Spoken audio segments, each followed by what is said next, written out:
جماعت 7ویں، مضمون اردو، رباعیات۔ پہلی بات، اب تک آپ نے بہت سی نظمیں پڑھی ہیں۔ نظم میں مصرعوں اور اشعار کی تعداد کم زیادہ ہوتی ہے۔ مثلاً آپ نے نظم خاک وطن پڑھی ہے، اس میں 11 اشعار یا 22 مصرعے ہیں۔ اب وہ چھوٹی سی نظم آپ پڑھنے والے ہیں، اسے رباعی کہتے ہیں، کیونکہ یہ 4 مصرعوں کی نظم ہوتی ہے۔ رباعی کے پہلے، دوسرے اور چوتھے مصرعے میں قافیہ ہوتا ہے۔ کبھی کبھی رباعی کے چاروں مصرعے ہم قافیہ ہوتے ہیں۔ رباعی کہنے کے لیے ایک مخصوص وزن مقرر ہے۔ عام طور پر اس میں اخلاقی اور حاکمانہ مضامین بیان کیے جاتے ہیں۔ پہلی رباعی ہے میر انیس کی۔ میر انیس کی جان پہچان: میر دبیر علی انیس 1801 میں فیض آباد میں پیدا ہوئے۔ وہ میر خلیق کے بیٹے اور میر حسن کے پوتے تھے۔ شاعری میں وہ اپنے والد کے شاگرد تھے۔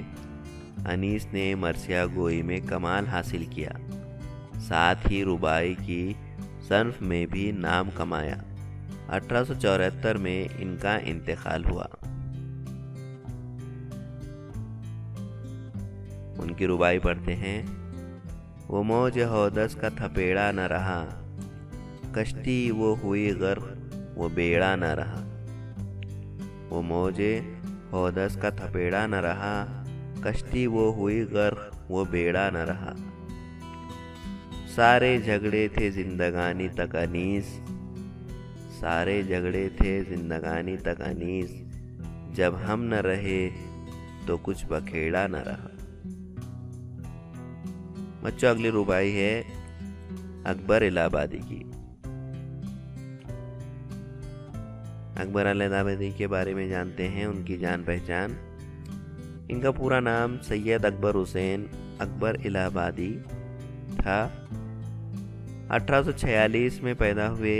ان کی ابتدائی تعلیم ان کی والد کی نگرانی میں ہوئی۔ انہوں نے وکالت کا امتحان پاس کیا اور ترقی پا کر جج ہوئے۔ اکبر کی شاعری طنز و مزاج کی عمدہ مثال ہے۔ اسی کے ساتھ اس میں اخلاقی و اصلاحی مقاصد بھی سامنے آتے ہیں۔ ان کی نظموں کے ساتھ رباعیوں میں بھی یہ خصوصیت پائی جاتی ہے۔ 1921 میں ان کا انتقال ہوا۔